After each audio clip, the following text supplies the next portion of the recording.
quarta, quinta, sexta, podem olhar para essa semana e encontrar algum motivo para agradecer. Amém. Amém. Eu me lembro que uma vez eu estava numa sala, só eu e Deus e eu. E eu estava ali no meu momento de reflexão e eu comecei a cantar.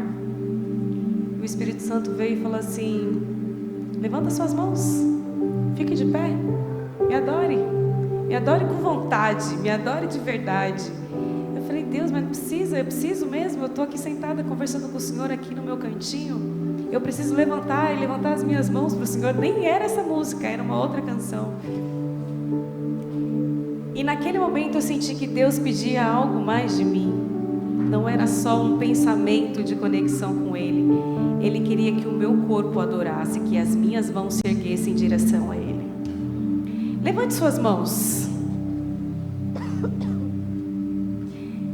Você que levantou a mão anteriormente falando que tem algo a agradecer a Deus, você consegue fechar os seus olhos neste momento e visualizar Jesus sentado no trono? Você e Ele e você. E no seu coração a gratidão de poder expressar ali tudo que Ele fez de bom por você. Sabia que é um treinamento a gente aprender a agradecer e engrandecer e adorar e levantar as nossas mãos ao nosso Deus? E a gente precisa aprender a se soltar a isso, a essa adoração. E nessa manhã eu queria te convidar aí de olhos fechados. Se você conseguir continuar com suas mãos erguidas, continue. E eu quero pedir para Jesus neste momento: Pai, segure as nossas mãos. Segure essa mão que está erguida, que muitas vezes, em muitos momentos, duvida da Tua presença, duvida da Tua manifestação, duvida do Teu poder. Perdão, porque muitas vezes nós nos colocamos numa caixinha de adoração e achamos que o Senhor só aceita algo silencioso. Eu sei que o Senhor é o Deus da alegria, o Senhor aceita o nosso louvor, e eu te agradeço por isso, porque a gente não merece. A gente não merecia estar aqui neste sábado hoje, e é por isso que a gente te adora. É por isso que as nossas mãos estão erguidas a Ti, Senhor, porque o Senhor é digno de receber o nosso louvor, de receber a nossa adoração e de receber a nossa totalidade, o nosso coração 100% a Ti, Pai. E nessa manhã nós te pedimos somente uma coisa: a Tua presença neste lugar. Se não houver a Tua presença aqui nessa manhã, que não haja culto, Senhor, porque não existe culto sem a Tua presença. E não existe santificação, e não existe a quem adorar se não houver a Tua presença. Nós te agradecemos pela semana, pelas provisões, pelas soluções, por tudo aquilo que o inimigo colocou no nosso caminho, tentando nos destruir ou desanimar. Mas o Senhor é soberano, e o Senhor usou aquele mal e transformou ele em bênçãos na nossa vida. E nós estamos aqui nesse sábado para te agradecer. A Ti toda a honra, a Ti toda a glória, a Ti todo o louvor, Pai. Nós não queremos uma vida morta, nós não queremos uma vida morna. Essa igreja busca consagração em Ti, essa igreja busca o fervor em Ti, Pai. E nós estamos aqui mais um sábado te pedindo: Espírito Santo, esteja neste lugar. Que ninguém saia daqui sem sentir a presença, a Tua presença, aquela presença que invade, aquela presença que nos faz querer gritar de gratidão e dizer: muito obrigada, Deus, muito obrigada, porque o Senhor morreu por nós, mas o Senhor está vivo. E esse é o propósito do Evangelho. O Senhor morreu, mas o Senhor ressuscitou, e o Senhor está vivo. E porque o Senhor está vivo, a gente tem esperança. E a gente quer te agradecer, Senhor. Muito obrigada por isso. Muito obrigada, Senhor. Toma o nosso sábado, toma a nossa vida em Tuas mãos. Em nome de Jesus. Amém, amém, amém. Dê um abraço no amigo que está do seu lado. Aquele amigo que você vai encontrar já já na eternidade, para além dessa terra aqui. E que o Senhor abençoe o nosso sábado.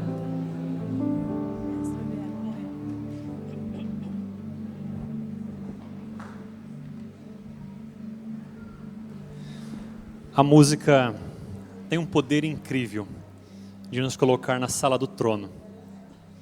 Quando eu penso na música, eu olho para mim e lembro que Deus me deu o privilégio apenas de ouvir. Mas eu sei que tem muita gente que recebeu o privilégio de também, além de ouvir, também cantar. E nós temos muitos grupos aqui nesta igreja. Este aqui é um grupo muito especial que sábado após sábado tem nos presenteado com essas vozes, com esses talentos. Mas nós temos outros grupos que se apresentam de forma mais esporádica. Um deles é o Edificanto, um grupo de vozes masculinas. E hoje, o Edificanto está abrindo novas vagas para aqueles que desejam cantar, para aqueles que desejam também a convivência, para aqueles que desejam participar desses encontros tão especiais, onde a música é usada para louvar o nome de Deus. Se você é barítono, se você é primeiro tenor, segundo tenor, se você é baixo, eu acho que a minha voz é baixa, mas eu nunca consegui identificar, venha às 4 horas, você é o nosso convidado para essas novas audições e entrar, quem sabe, espero que sim, né, no grupo Edificanto. Contamos com vocês. Partindo para o nosso momento de sacrifício, de entrega, de dependência de Deus, eu quero contar uma história que aconteceu comigo há alguns anos atrás, 12 anos. No mês de julho de 2013, eu era um aluno de teologia, recém tinha me casado com a minha esposa que está aqui, linda, maravilhosa, e eu fui colportar, que é participar de uma campanha de venda de livros de saúde durante as férias, para angariar fundos para a faculdade de teologia. Eu fui colportar numa cidade próxima de Florianópolis, Antônio Carlos, uma cidade lindíssima, muito gostosa. Tinha 4 semanas para, durante esse período, conseguir todo o valor que eu precisava, a gente chama de estipêndio, para conseguir voltar ao colégio, concluir aquele semestre da faculdade. Sexto semestre. Durante 4 semanas, eu consegui o valor para uma mensalidade. Naquela ocasião, eu precisava voltar. Minha esposa perguntou assim: o que é que nós vamos fazer? Acabamos de nos casar, estamos aqui, precisamos de recursos, o que vamos fazer para pagar a sua faculdade? E eu disse: Deus proverá. Se Deus me chamou, Ele paga a conta. Meu pastor tinha dito isso, e Deus foi operando um milagre em cada semestre. Foram 8, esse foi o 6º. Que milagre! Passado o tempo, passado o semestre, um amigo meu me ligou e disse assim: Renan, eu soube da sua situação e conversei com 5 pessoas, e cada uma delas se prontificou a pagar uma parcela da sua faculdade. Agradeci muito a ele, agradeci a Deus, mas fiz questão de, no finalzinho daquele ano, visitar a cidade de Jaboticabal, minha cidade natal, para conversar, para agradecer aquelas pessoas.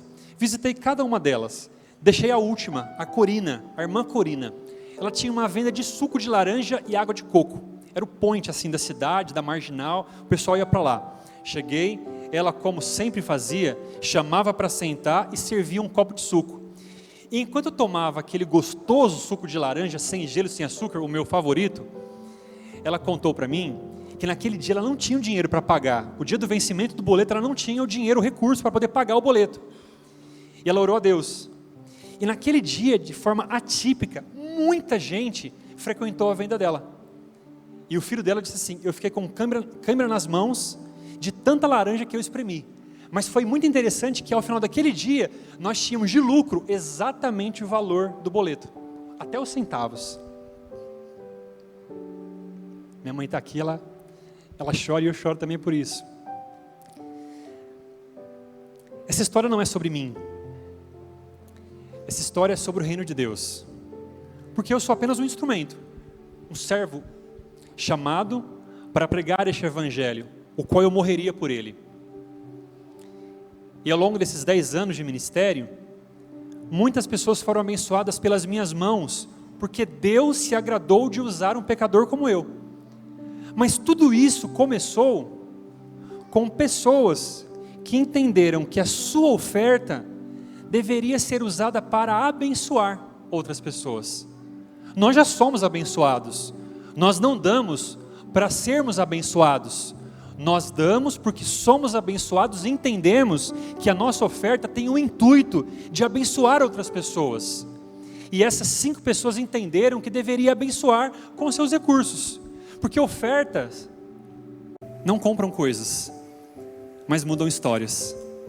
E aqui, nesta igreja, a gente tem pessoas que tiveram as suas vidas mudadas, as suas histórias mudadas, por causa de uma oferta que você deu, que foi para um orçamento da igreja, e aquele orçamento, naquele ministério, desenvolveu um projeto, desenvolveu um trabalho, um programa, e aquele programa abençoou uma pessoa, e essa pessoa hoje está aqui, seja através de um folheto, seja através de um sermão. Oferta, não compram coisas, mudam histórias. Mudou a minha, e mudou de muita gente aqui. Quando a gente entrega seja de forma física, aqui nesta caixa preta, ou através do aplicativo do celular, você está mudando histórias de pessoas, porque a gente não faz ideia de como a oferta percorre e quais caminhos ela anda até chegar na pessoa a ser abençoada. Então, se você se sentir à vontade, faça isso, faça a sua oferta de forma física, aqui nessa caixa preta, mas se for de forma virtual, abra o aplicativo do seu banco, tem um banco à sua frente com uma plaquinha preta com um QR Code, mira este QR Code e faça uma oferta para esta igreja, para que ela continue abençoando vidas como a sua. Mas para isso, coloque no final 0,7 centavos, se for doar 5 mil reais, por favor, brincadeira, coloque 5.000,07 e abençoe essa igreja, porque essa igreja também tem um enorme prazer de continuar abençoando a sua vida. A sua oferta não compra coisa, ela muda histórias. Que Deus te abençoe.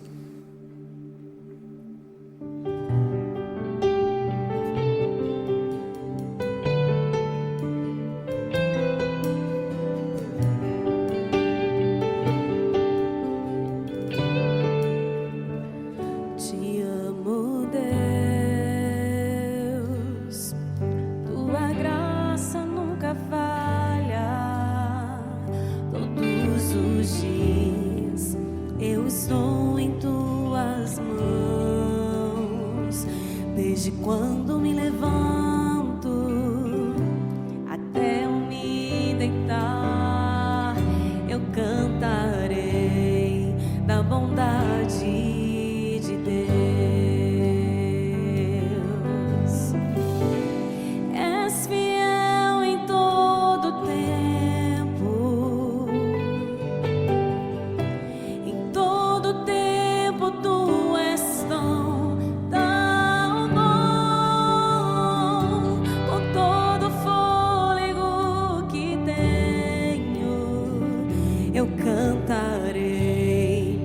bondade de Deus. Tua doce voz que me guia ao fogo na escuridão, tua presença me conforta. Eu sei que és o meu Pai, que amigo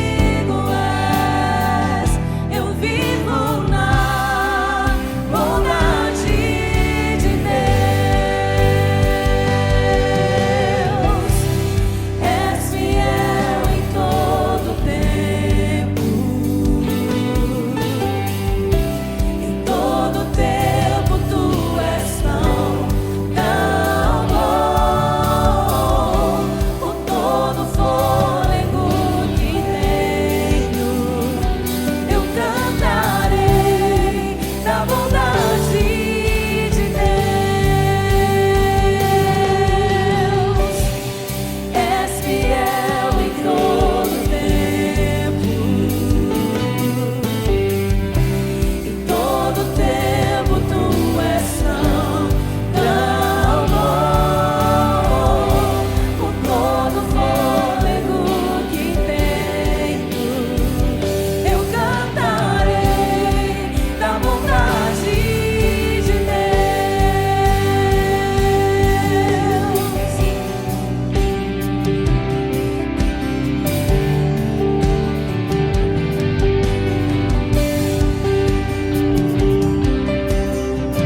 Você pode ficar de pé?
poderoso.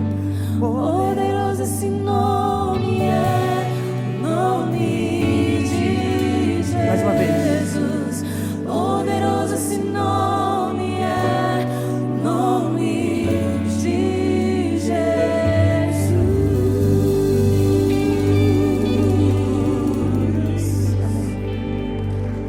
Amém. Pois nós sabemos e declaramos que o nome dele é santo. Que todo ser que vive possa louvar o nome de Deus.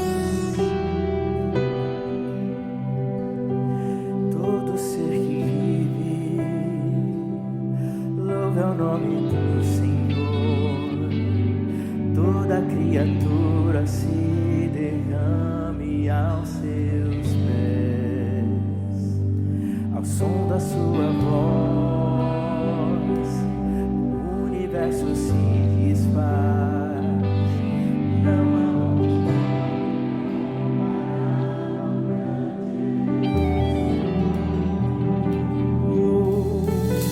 e mesmo sendo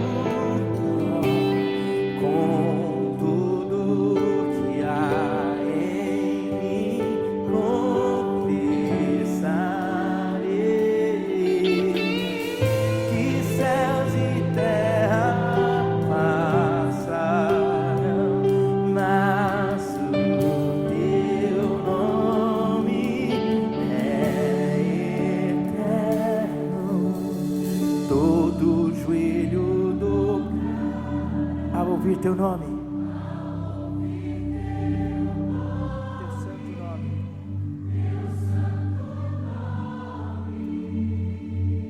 Todo ser confessará, louvado seja o teu nome, teu santo nome.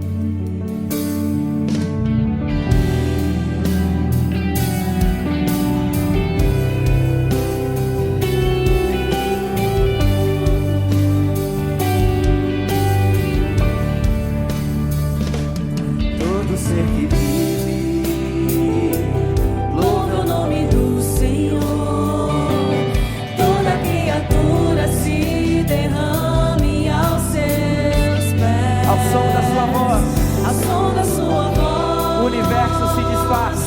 O universo se desfaz. Não há outro nome, Não há outro nome comparável ao grande eu sou. E mesmo eu sendo pó, E mesmo sendo pó, com tudo que há em mim, confessarei que céus e terra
para sempre eu exaltarei e bendirei teu nome, e para sempre cantarei a honra, a glória, a força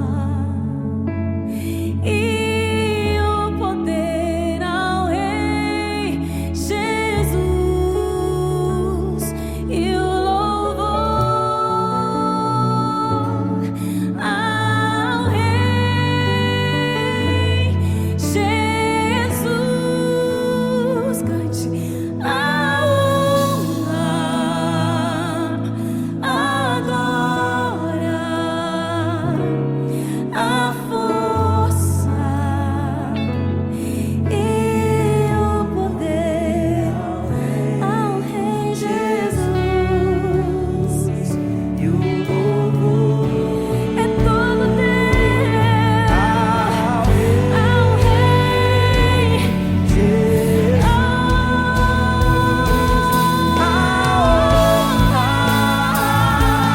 a glória, a força e o poder ao Rei Jesus,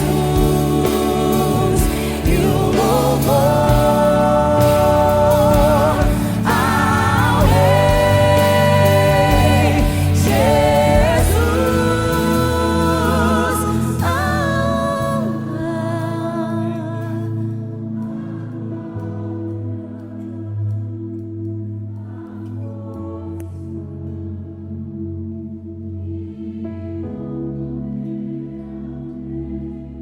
Jesus,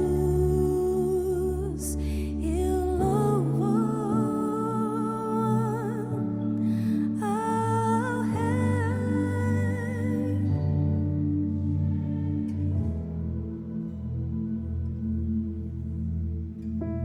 Santo, santo, santo Deus nosso Pai, toda honra, toda glória seja dada a Ti, Senhor. Nós viemos aqui não para buscar nada, nós viemos aqui não para pedir nada, nós viemos aqui para termos um encontro contigo, que a Tua presença seja sentida, notada, percebida, e que ela nos baste.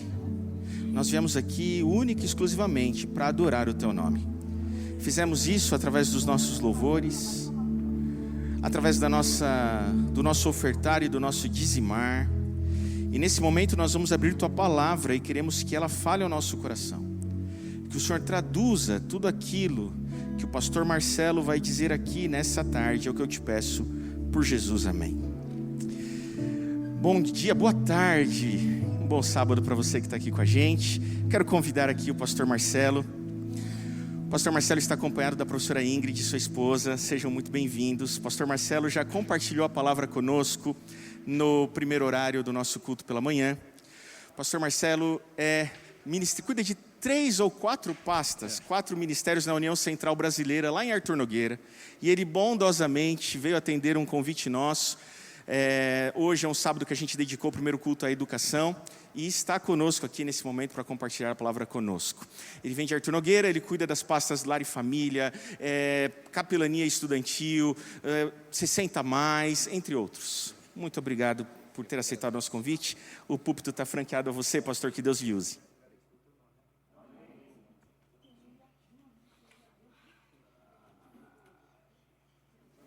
Alô. Boa tarde, igreja. Espero não atrasar o seu almoço. Fica tranquilo, tá? Eu vou seguir ali o timer. Mas obrigado, pastor Andrei, pelo convite, ao pastorado dessa igreja. Sempre me sinto muito feliz quando venho aqui. Já conversei com várias pessoas depois que preguei hoje de manhã e foi muito gostoso. E é sempre bom quando nós podemos nos encontrar na igreja de Deus. Lembre-se, o mundo já não é bom. Quando você não se encontra na igreja do Senhor, a sua vida pode não ter esses momentos agradáveis e maravilhosos que você pode ter como você está tendo aqui. Então, por favor, não deixe de vir. E você que está aí na internet, por que não vir aqui? Eu prometo para você que só tem gente bonita. O único feio é o pastor que está visitando, que sou eu, tá? Todo mundo aqui muito agradável, vai tratar você com amor e carinho, e seguramente vai fazer muito bem para você estar aqui conosco. Venha todos os sábados e participe aqui com a gente. Convido você a pegar a sua Bíblia, Marcos capítulo 2, Marcos 2, verso 9 até o verso 12.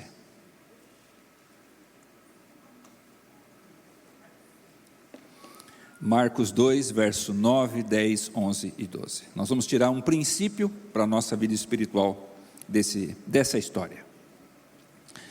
A Bíblia diz assim: qual é mais fácil, dizer ao paralítico, estão perdoados os seus pecados, ou dizer, levanta-te, toma o teu leito e anda?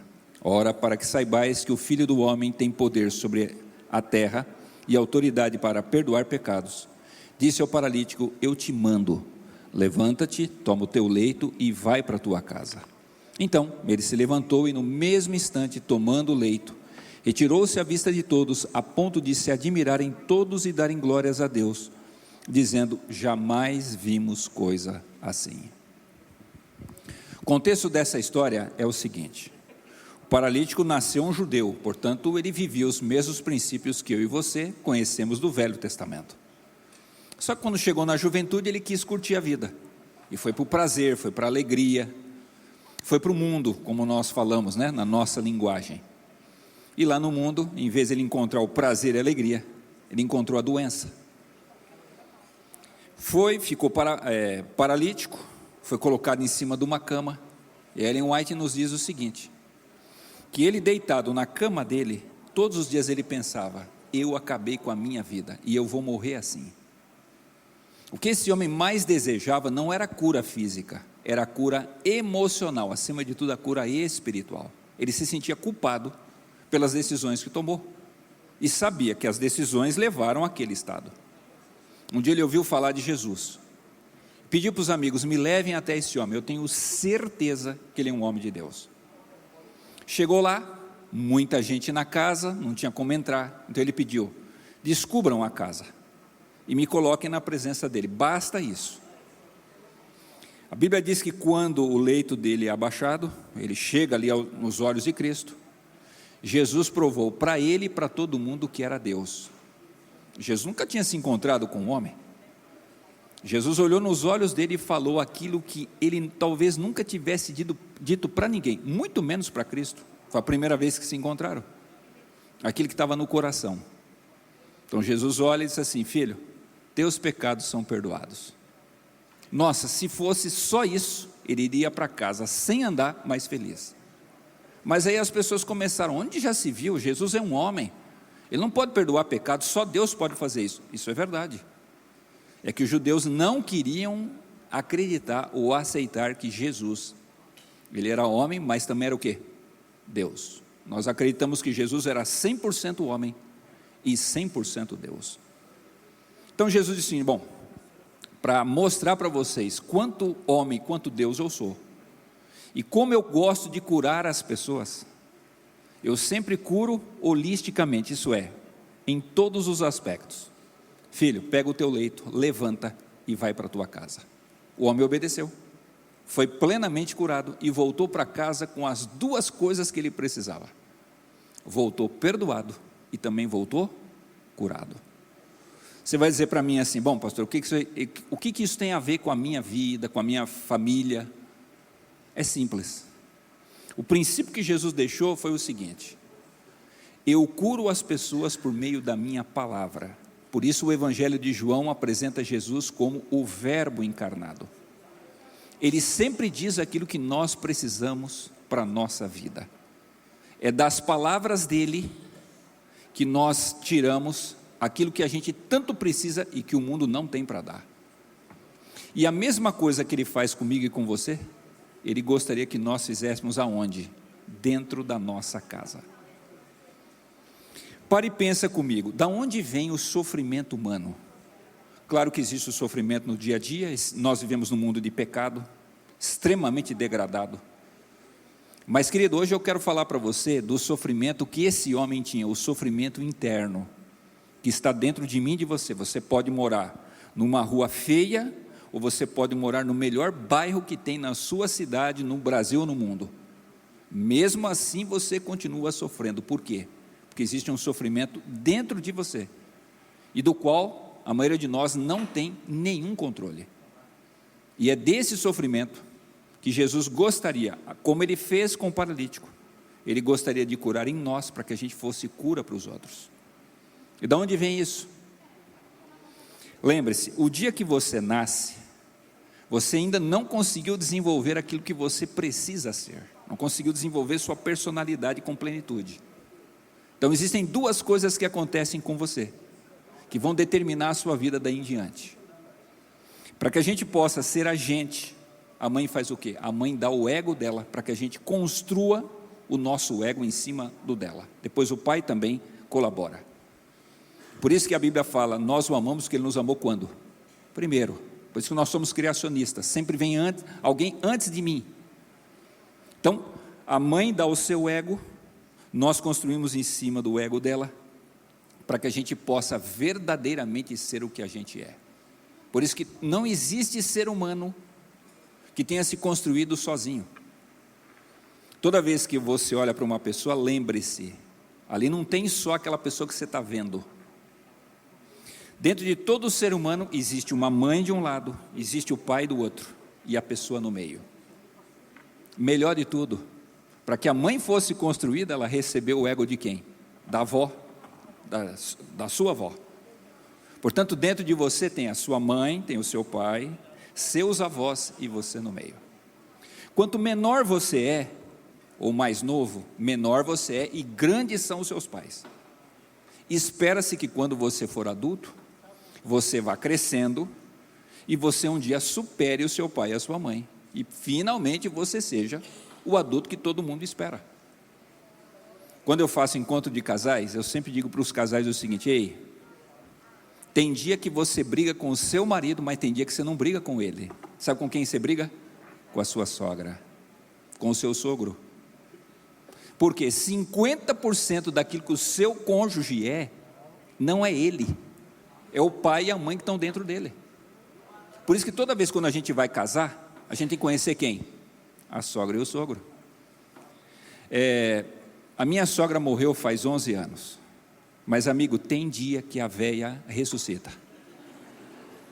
E pior, a minha esposa é a cara da minha sogra. Às vezes a minha esposa está sentada na cama e eu entro no quarto, né? Ela me olha assim, eu falo, meu pai do céu, a véia ressuscitou. Ela me olha do jeito que a minha sogra olhava. Sabe por quê? Porque todo ser humano é desse jeito. Nós somos a continuidade da humanidade, que vem lá desde Deus, passa por Adão, passou pelos nossos avós, nossos pais e chega na gente. Então não tem como você ir longe do seu pai e da sua mãe. Eles estão dentro de você e irão até o último dia. Louvado seja Deus por isso. Mas tem uma segunda coisa. Quando a mãe divide o seu ego, ela nos dá tudo o que ela é. Por meio do quê? Da conexão emocional. A mãe e o pai têm o maior Wi-Fi que existe nesse mundo. A mãe então, ao transmitir, a mãe passa tudo o que ela é. Então passa os dons, os talentos, as capacidades, os momentos alegres que ela passou na vida. Muita da alegria que você tem dentro de você não é sua, tá? Vem do seu pai e da sua mãe. Mas também as tristezas que ela passou, ela passa para você. Por exemplo, se uma mãe foi abusada na infância, ela pode não contar nunca para ninguém. O filho nasce já sabendo que aquilo aconteceu. Ele pode não conseguir falar, aconteceu isso. Mas a dor que ela sente até hoje, que ela não conta para ninguém, o filho já sabe. Porque essa dor é comunicada junto com o ego dela. A mesma coisa acontece com o pai. Então lembre-se, muito da dor que você sente hoje, a angústia que você passa, muito disso não é seu. Muito disso vem da avó, vem do vô, do pai e da mãe, que hoje está dentro de você. E às vezes você se debate na vida, Senhor, por que eu sofro isso? Senhor, eu não tenho motivo. Olha, no corpo eu sou praticamente perfeito. Não me falta dinheiro.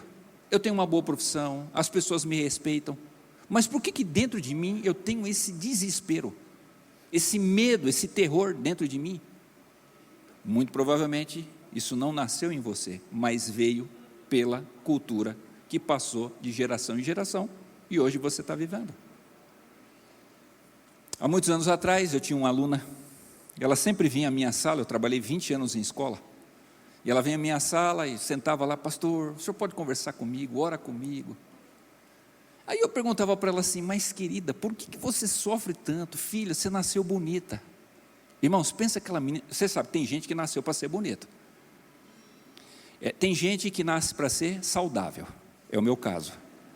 Eu sempre disse para minha mãe: aquela noite entre a senhora e meu pai não foi uma noite de amor, foi uma guerra. Acho que ele deu uns tapas na senhora e eu, né, para que nascer com uma sobrancelha grossa dessa? Não precisa. Por isso, irmãos, que eu espero pela ressurreição. Na ressurreição eu vou ser bonito. Até lá eu estou tentando ser saudável, né? Bom, mas ela era muito bonita. Pensa numa menina assim, 16 anos, linda, muito dinheiro, morava na região mais nobre aqui de São Paulo, chegava de chofer, enquanto eu chegava de Voyage 82, que desespero, tinha inveja dela. Eu falei: filha, você não tem motivo para ser infeliz. Pois é, pastor, mas de onde que vem isso? Eu orava com ela e sentia assim: cara, não estou conseguindo, né, resolver ou ajudar. Bem, ela se formou, foi embora, eu também fui embora daquela escola, os anos se passaram. Muitos anos depois, o meu telefone toca, era uma amiga de turma, disse assim: pastor, o senhor lembra da fulana? Lembro. Então, pastor, ela faleceu. O senhor podia ir no velório? Claro, farei questão. Cheguei, corpo dela lá na frente, eu sentei lá no banco e fiquei ali esperando. Os pais chegaram, agradeceram porque eu fui. E daqui a pouco, irmãos, eu comecei a lembrar de todas aquelas histórias que ela me contava. E você sabe que você sempre tem um parente que conta as verdades. Aí chegou um parente, aí eu perguntei: do que ela faleceu? O parente olhou para um lado, olhou para o outro e disse: não, pastor, eu vou te contar. Ela já era casada, tinha filhos grandes, e ontem ela esperou o marido ir para o trabalho, esperou os filhos irem para a escola, ela voltou para casa, e ela tirou a sua vida, ela se matou. Nossa, aquilo eu fiquei muito triste, né, em saber o motivo. Mas eu fiquei mais um tempo ali, fiquei até o fim, fui até o cemitério, e ali nas conversas, conversando com um e com o outro, conversei com o pai, com a mãe, com os avós, eu entendi. Ficou claro para mim. A avó era depressiva, a mãe depressiva. Ela não tinha motivos, mas foi isso que ela herdou das que vieram antes dela. Chegou uma hora que ela não conseguiu administrar a sua vida. Mas, irmãos, eu vou falar uma coisa aqui para você. Espero não chocar você. Pelo contrário, trazer esperança. Porque talvez alguém já tenha passado por isso na sua família. Aquele dia eu saí com a seguinte convicção: essa menina tirou a sua vida, e para mim o suicídio não é solução para nenhum problema da humanidade e para ninguém. Mas se eu, Marcelo, um pecador como aquela garota, minha aluna, conseguir entender a dor dela, eu te pergunto, você acha que Deus não consegue entender? Você acha que Deus não conseguiu olhar para aquele gesto de extremo e entender o motivo? E você acha que Deus não consegue oferecer misericórdia e graça para um ser humano que não conseguiu administrar a sua vida? Irmãos, eu tenho uma convicção comigo e eu divido com você. Eu espero ainda no reino dos céus encontrar com essa minha aluna. Eu espero dar um abraço nela e dizer o seguinte: como eu vou louvar a Deus a eternidade toda? Porque Deus conseguiu analisar o seu caso. Ele conseguiu entender até onde você pôde ir. E Ele conseguiu salvar você assim como conseguiu salvar a mim.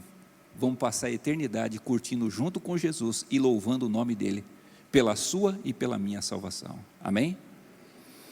Eu não acho que o suicídio seja a solução para ninguém, mas Deus sabe julgar cada caso, e nós vamos ter surpresas o dia que nós chegarmos no céu. Louvado seja o seu nome. Por que eu digo isso? Porque todos nós, eu e você, passamos pela angústia dessa vida.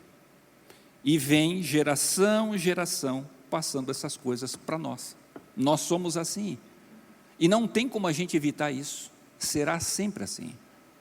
Por isso, querido, essa história, ela deixa um princípio para mim e para você. Tá, pastor, eu vou viver com a angústia do meu pai, da minha mãe, a minha angústia própria. Vou viver com isso até quando? Querido, da mesma forma como Jesus resolveu o problema do paralítico, Ele pode resolver o meu e o seu problema. Como é que Ele faz isso? Por meio da palavra. Tem que falar, tem que conversar. Aí você vai dizer assim, não, pastor, peraí, você veio lá de Arthur Nogueira para dizer que a minha mãe tem que falar. Pastor, a minha mãe já fala. Irmãos, vocês sabem que tem irmã que nem Jesus aguenta. Tem umas mães aí que falam tanto, mas ela fala tanto que o filho, 5 da manhã ele já desligou. Ela fala, ela não para de falar. E pior, quando ela vai dormir, ela dorme e continua falando, ela não para. Não é esse tipo de palavra que eu estou dizendo. O que é falar ao ser humano? É falar a angústia que ele vive. É falar sobre aquilo que ele precisa ouvir, sobre a vida interna dele. E eu te pergunto, você já teve uma conversa dessa com as pessoas que precisam conversar com você? Você já conversou com aquelas pessoas que dependem de você e você já falou o coração delas? É isso que cura quem fala e é isso que cura quem escuta. Por isso, eu vou dar aqui algumas dicas rápidas para você. Você engravidou de um filho? Converse com o bebê. Você tem que falar tudo. Filho, a mamãe trabalha no centro de São Paulo, o lugar tranquilo. E a mamãe é o seguinte, 6 horas da manhã, você vai estar dentro de mim que você vai sentir tudo. Nós vamos entrar num lugar maravilhoso chamado metrô. E 6 da manhã tem 200 bancos esperando pela gente. Só que não. A mamãe vai tentar colocar o pé no chão, tá? Se a gente conseguir entrar no vagão, você vai entrar comigo. Você vai sentir aquele aperto todo, mas fica tranquilo, ninguém morre. Todo mundo chega no trabalho, aí nós vamos trabalhar. Lá você vai ver que tem um monte de gente que eu gosto, você vai sentir dentro de mim. Mas todo mundo tem uma amiga de trabalho que não suporta. E tem uma lá, fofoqueira. A hora que eu olhar para a cara dela, você vai sentir que eu não gosto. Mas fica tranquilo, ninguém morre por causa disso. Quando terminar o trabalho, a gente vai voltar para casa. Mamãe vai colocar a perna para cima, nós vamos descansar, porque amanhã tem mais. Quando você faz isso, você tranquiliza a angústia da vida da criança. O vovô morreu. Na verdade, quem mais sente são os pais, não a criança. Mas os pais falam o quê? Não vou levar no funeral, porque senão vai traumatizar. Pelo contrário, tem que conversar sobre aquilo que está sendo vivido, principalmente dentro de você. Senta com a criança e fala o quê? Filho, lembra do vovô? Pois é, ele faleceu. Então, sabe o que nós vamos fazer? Você vai lá dentro colocar a sua melhor roupa. Nós vamos à igreja. O pastor Andrei vai fazer um lindo sermão. E a hora que ele terminar, nós vamos lá dar o último beijinho no vovô. Vamos nos despedir dele. Vamos levar para o cemitério. O corpo dele vai se decompor. O espírito dele vai voltar para Deus, como a Bíblia diz que o deu. O vovô vai deixar de existir e não vai sofrer mais. Mas o dia que Jesus voltar, Jesus vai devolver o vovô para a gente. Tudo bem, filho? Você falou, a criança calma. E principalmente, a criança entende a angústia que está dentro do pai e da mãe. Finalmente, queridos, nós precisamos também apresentar a vida, apresentar os parentes, por exemplo. A criança não conhece, mas sabe que está lá. Então, filho, esse aqui é o seu tio, isso aqui é a sua tia. Ah, filho, esse aqui é a sua avó, minha mãe. Essa daqui é o anjo que veio do céu. Semana que vem você vai conhecer a outra avó, a minha sogra. Aquele foi o anjo que caiu do céu. Eu não gosto dela e você vai sentir, mas fica tranquilo. E gosta daquela avó, porque aquela avó tem mais dinheiro. Ela que vai te dar os melhores presentes. Ame sua avó, porque o problema aqui é entre eu e ela. Mas você não precisa ter problema. Quando você faz isso, a criança entende a angústia que está dentro de você. E a criança faz o quê? Eu consigo viver com a minha vida. Finalmente, querido, existem coisas, irmãos, em toda a família, que são novelos, que se não forem conversados, vai ser aquele rastro de destruição na vida toda. E tem uma coisa, tá? Não chama o pastor, não, pastor, eu quero que o senhor vá lá em casa para conversar com meu filho. Amigo, nós não temos a capacidade de saber o que acontece em todas as famílias. Não adianta eu ir lá. Quem que tem que falar? O pai e a mãe. Porque só você sabe a dor que você tem, e só você pode falar a dor do seu filho. Deixa eu fazer uma perguntinha. Qual foi a última vez que você sentou, olhou nos olhos do seu filho e teve aquela conversa séria? Homem para homem, filho, né? Pai para filho, mãe para filho ou para filha, e falou aquilo que dói no seu coração e que você sabe que está no coração do seu filho.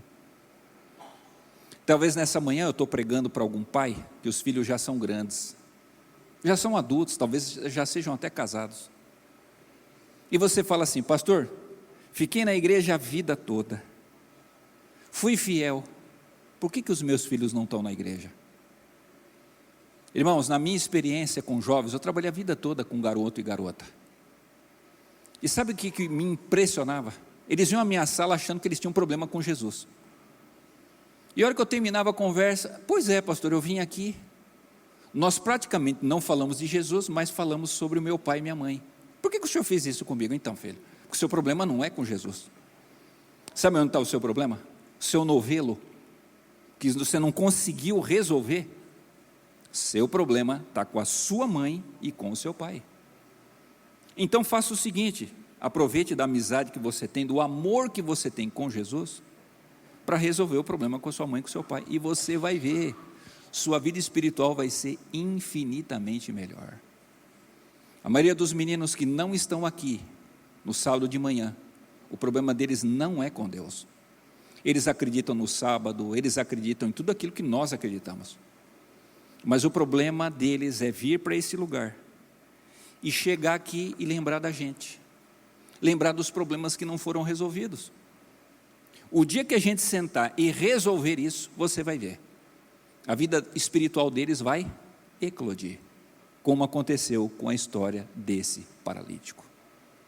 Aí eu insisto: até quando você vai levar, até quanto tempo você vai precisar para você ter a coragem para sentar com o seu filho e falar ao coração dele? Lembre-se, toda vez que a gente fala isso, Deus não vai curar o filho. Deus primeiro cura quem? O pai e a mãe, e depois Deus nos usa para ser a cura para a nossa família, para ser a bênção, como Jesus foi na vida daquele homem. Quanto tempo nós vamos levar para ter essa coragem, para ter aquelas conversas profundas, honestas e sérias, para resolver as questões e continuarmos vivendo? Muitos anos atrás eu era coordenador de capelania num campo aqui do estado de São Paulo. Fui numa escola e falei para as professoras sobre isso. Eu tinha bastante tempo, tinha 3 horas lá para falar, e elas me fizeram perguntas, aquela coisa toda. Terminou e fui embora. 1 ano depois eu fui fazer um encontro de casais naquela região. Aí uma daquelas pessoas que estavam lá disse: pastor, podemos conversar ali no cantinho? Eu já pensei: vem reclamação. Pastor é assim, tá? Quando chama no canto, a gente já espera tudo. Só que não era coisa ruim. Ela só me disse assim: pastor, lembra que o senhor veio aqui na minha escola, o senhor falou assim? Não lembro, irmão?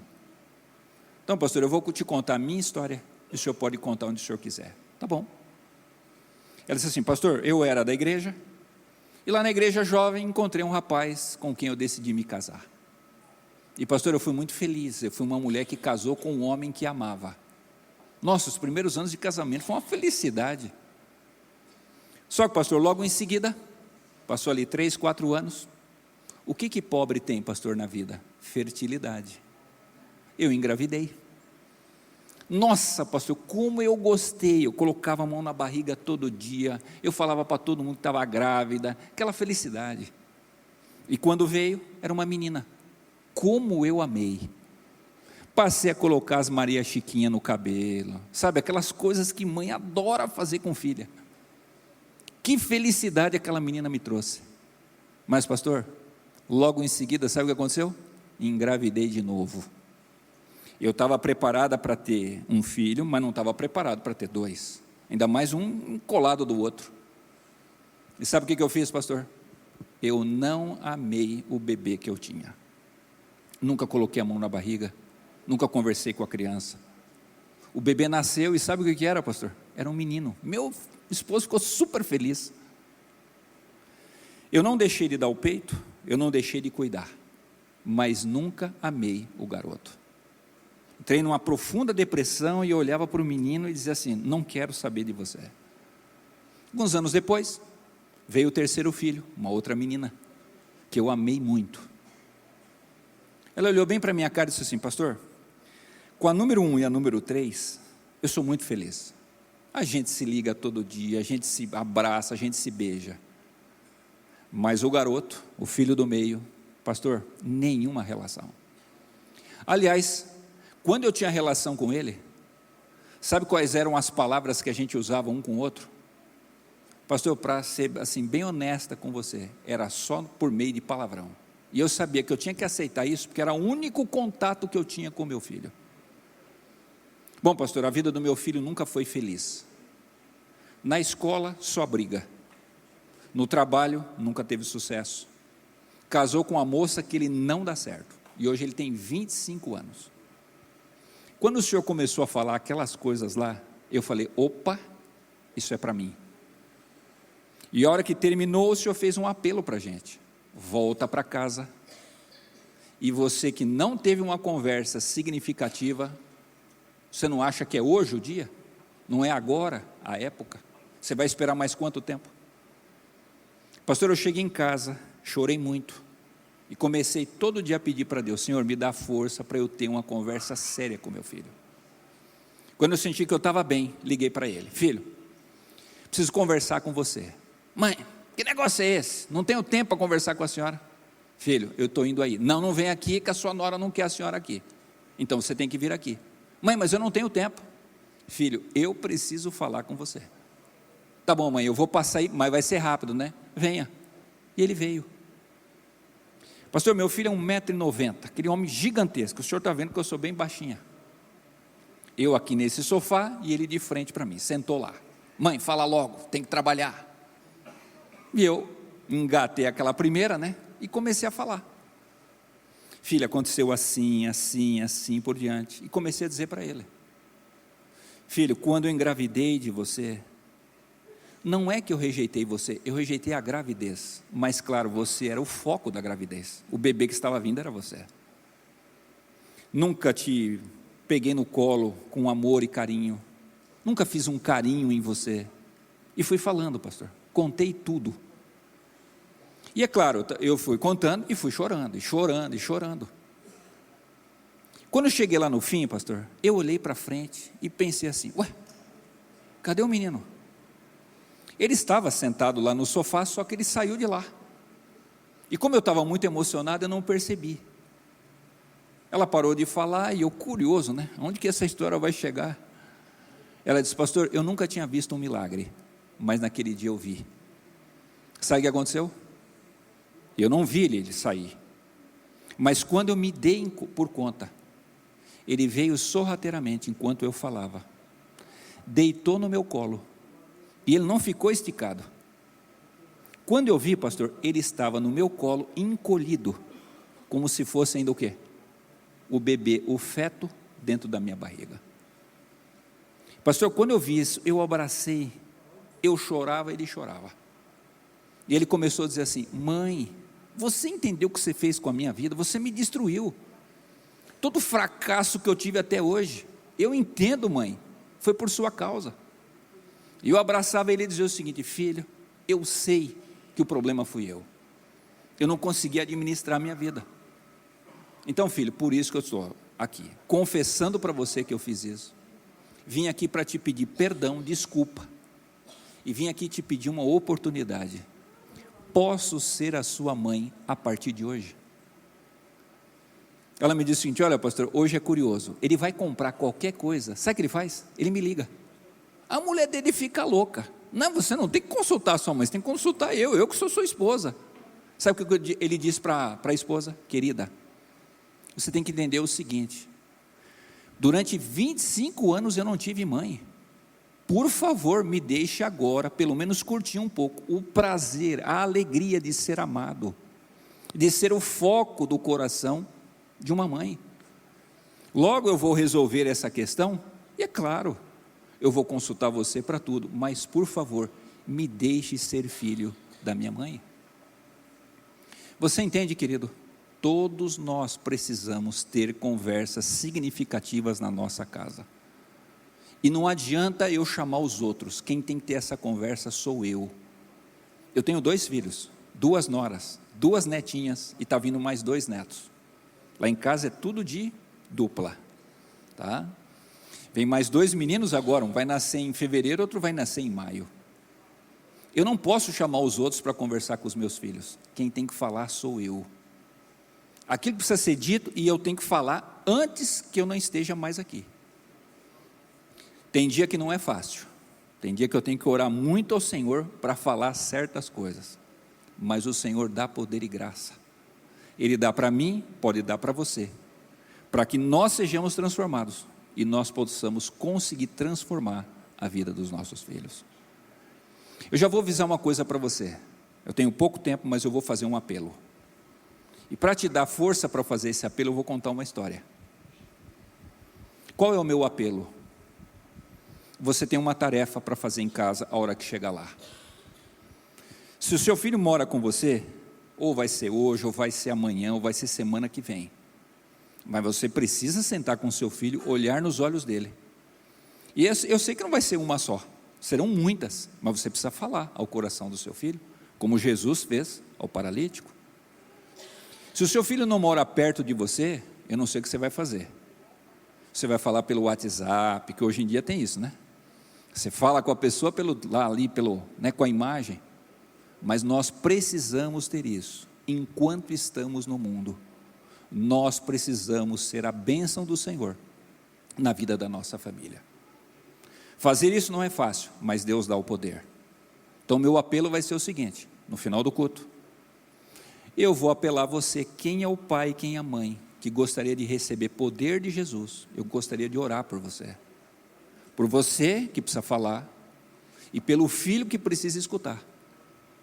Eu sei que não é fácil, mas o Senhor dá essa graça. Então eu quero orar por você, entregar minha vida, a sua vida, a vida da sua família nas mãos de Deus, para que Deus faça o milagre que a gente precisa, amém? Michelle era uma garota de 12 anos, você sabe que uma menina de 12 anos sonha acordada. Naquele ano ela sabia que não ia ganhar nenhum presente, uma família pobre, mas daqui a pouco, ding-dong, a mãe disse, vai atender. A hora que ela abre a porta, sabe quem era? O rapaz da floricultura. E sabe o que o rapaz tinha nas mãos? Uma flor, e não era qualquer flor, era uma gardênia branca. O rapaz disse, você é a Michelle? Sim, sou eu, é para você. O rapaz foi embora, e daqui a pouco ela tão assim, extasiada com o presente, disse, mas quem que mandou isso aqui? Procurou no vaso, não tinha um cartão. Logo quem aparece? A mãe. E a mãe, como toda mãe, disse o quê? Quem que mandou isso para você? Mãe, não sei. Você está namorando? Não, mãe, 12 anos de idade, eu não estou namorando. Ah, talvez você tenha ajudado o velhinho da esquina a atravessar a rua, ele mandou para você, saber que era o seu aniversário. Vai lá perguntar. Chegou lá o velhinho e disse, olha filha, eu agradeço que você me ajuda, mas não fui eu que mandei não. Ela nunca descobriu quem era que mandava a flor. Mas uma coisa aconteceu, com 12 anos de idade, com aquela flor na mão, ela se sentiu a garota mais especial do mundo. Melhor de tudo, quando ela fez 13, veio outra gardênia, quando ela fez 14, veio outra, quando ela fez 15, quando ela fez 16. Quando ela fazia 17 anos, ia se formar no ensino médio. A mãe comprou o vestido mais bonito da cidade, foi na rua São Caetano, né? E, melhor de tudo, encontrou um terno em que o pai entrava, para entrar com ela na formatura. Nossa, como ela estava orgulhosa e feliz. Faltando alguns dias para a formatura, a diretora entrou na sala e disse assim, Michelle, me acompanha na minha sala. Ela pensou, mas eu não aprontei nada, porque eu estou indo para a sala da diretora. Assim que chegou lá, a diretora disse o seguinte, filha, não tem outro jeito para eu te falar. O que aconteceu? Seu pai estava no trabalho, sofreu um infarto, e a sua mãe me pediu para colocar você no carro, para te levar para casa, porque ela está esperando você, para junto com você e a sua irmã, fazer o funeral do seu pai. Assim que ela e a mãe e a irmã enterraram o pai, ela pensou assim: o que vai me confortar da falta do meu pai? No dia da formatura, ela chorava tanto que ela não quis nem abrir a porta do quarto. A mãe disse assim: pode levantar, você vai colocar o vestido que eu comprei, você vai entrar sozinha, vai entrar chorando, vai manchar a maquiagem, não tem problema, mas você vai entrar em homenagem a ele. E foi o que ela fez. Ela pensou: o que vai me confortar da falta desse homem, o homem mais importante da minha vida? Já sei, daqui a alguns dias eu vou fazer aniversário, vai chegar outra gardênia, e quando a gardênia chegar, eu vou abraçar essa flor, passar as pétalas no meu rosto e vou sentir a presença do meu pai. E foi isso que ela fez. Ela chorava em cima do vaso e dizia: pai, como eu gostaria que você estivesse aqui. Mas a vida tem que continuar. Ela foi fazer a faculdade, 18, 19, 20, 21 anos. Com 21 anos de idade, ela encontrou lá na faculdade um rapaz, decidiu casar com ele. A mãe disse assim: pode deixar, eu vou preparar toda a festa, vou fazer tudo direitinho. Terminou o casamento, a mãe disse o seguinte: você pode ir para sua lua de mel, quando você voltar a casa vai estar do jeitinho que eu sei que você gosta. Sabe aquele mimo que mãe gosta de fazer? E ela foi. 10 dias lá na lua de mel, o telefone toca, era a irmã, e a irmã disse o seguinte: mana, eu não tenho um outro jeito para eu te falar, pegue o primeiro avião que você conseguir, porque o mesmo problema que o pai teve, a mãe teve, e eu só posso enterrar a mãe se você estiver aqui. Ela voltou para casa, junto com a irmã enterrou a mãe. E aí de novo ela pensou: o que pode me confortar da ausência dessa pessoa que era a pessoa mais importante da minha vida? Ela lembrou: já sei, todo ano chega uma gardênia, e quando chegar a gardênia de novo, o meu coração vai ser confortado. Ah, irmãos, naquele ano ela esperou a flor chegar, sentou no sofá e ficou ali.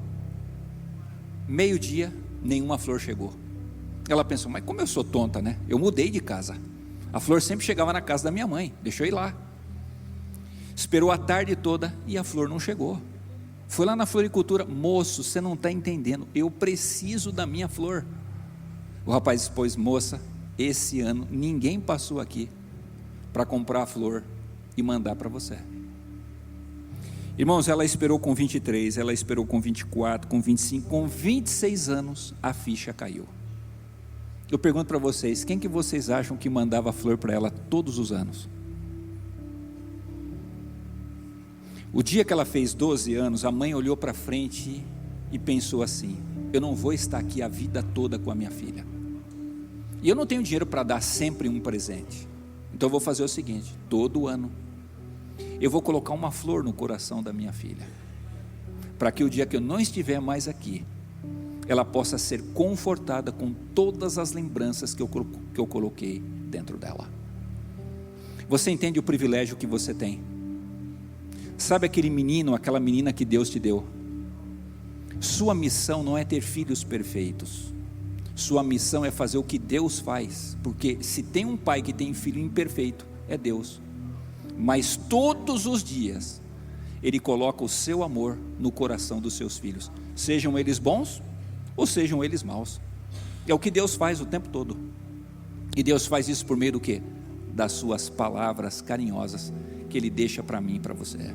Louvado seja o nome do Senhor. E é isso que Ele quer que eu e você sejamos dentro de casa. Por isso eu vou fazer o meu apelo. Quem de vocês aqui gostaria de dizer: Senhor, eu entendi, eu preciso falar, mas eu não tenho coragem, eu não tenho, Senhor, capacidade de sentar na frente do meu filho e conversar com ele. Talvez nessa manhã algum garoto está me dizendo assim: então pastor, eu sei que o meu pai e minha mãe não vêm, mas você pode ser a bênção da sua família. Você, garoto, pode ir lá e conversar com a sua mãe e com o seu pai. Então meu apelo é simples.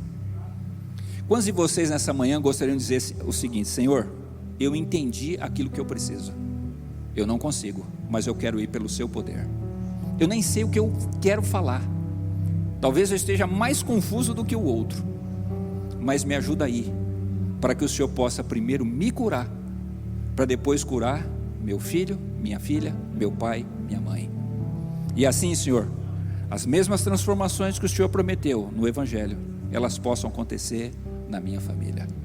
Eu gostaria de orar por você, entregar a sua vida e a sua família nas mãos de Deus. Quem gostaria de ser o primeiro pai e a primeira mãe a vir aqui, para que eu possa orar? Ô amigão, obrigado porque você veio. Deus abençoe. Minha irmã, Deus abençoe você e sua família. Quem mais deseja? Por favor. Se você, garoto também, garota, deseja, por favor, vem aqui. Quero orar por você. Quero entregar a nossa vida nas mãos do Senhor, para que Ele faça milagres. E vou insistir. Se você tem um filho, se você tem uma filha longe dos caminhos do Senhor, querido, eu gostaria que você fosse para casa com a esperança e com a certeza em Cristo, de que Deus vai um dia trazer seu filho e sua filha para os pés do Senhor. Amém? Às vezes a gente vai vivendo e nós gostaríamos que nos nossos dias o nosso filho estivesse no tanque batismal. E a gente vai envelhecendo e diz assim: Senhor, cadê a tua promessa que nunca se cumpre na minha vida? Dei a minha vida para o Senhor e meu filho não está aqui. Calma, pai e mãe. Deus pode realizar com você vivo ou com você não estando mais aqui. Lembre-se de uma coisa: quando você morre, o seu Deus não morre. E o seu Deus, Ele acolhe as suas orações, para no momento certo, na hora certa, fazer um milagre na vida do seu filho. Então, espera no Senhor, Ele vai cumprir o milagre que você precisa. Amém? Acho que todos que queriam ouvir, já vieram. Feche os seus olhos e vamos falar com o Papai do Céu. Querido Deus, muito obrigado, porque o Senhor é bom e a sua misericórdia dura para sempre.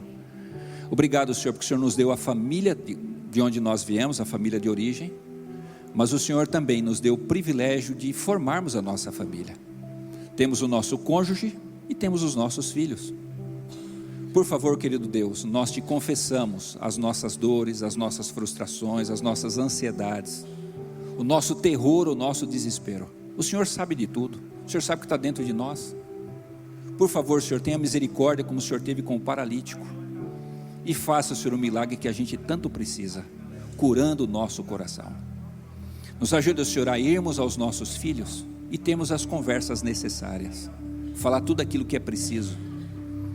Talvez alguns de nós precisam voltar lá em casa e conversar com o pai e com a mãe, enquanto nós ainda os temos, para que a gente possa se resolver, os nossos pais possam descansar se Jesus não voltar, descansar em paz, e nós vivemos essa vida em paz daqui em diante.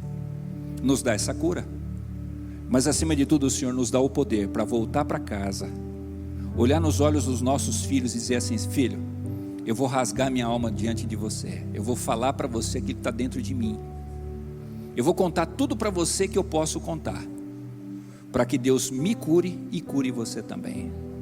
Nos dá, Senhor, coragem para fazer isso, nos dá poder, nos dá sabedoria, as palavras certas, e assim, Senhor, nós possamos preparar a nossa família, se encontrar contigo e estarmos na eternidade ao teu lado.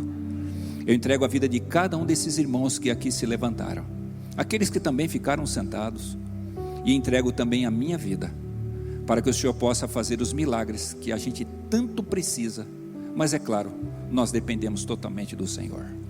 Te confessamos a nossa dependência, pedimos a tua graça, nos entregamos totalmente nas tuas mãos. Traga os nossos filhos que estão distantes do Senhor aos teus pés. É o que nós te pedimos em Cristo, o nosso Salvador. Amém. Deus abençoe você, um beijo na bochecha, sucesso e até a graça de estarmos junto com Cristo na eternidade. Deus abençoe a todos e um feliz sábado.